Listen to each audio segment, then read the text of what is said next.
Well, speaking of animals, here's something to celebrate. Chicago's newest cub has made her public debut. And no, we're not talking about baseball. Meet Ahava, a 3-month-old snow leopard. It's her first day in this outdoor habitat. She's been kept behind the scenes. That's to allow her to bond with her mother. Snow leopards are considered a vulnerable species.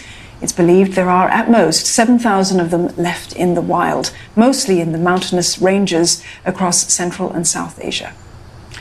Chicago's climate in the next few months, well, it should be more comfortable for Ahava. That's after the city sweltered through its hottest summer on record.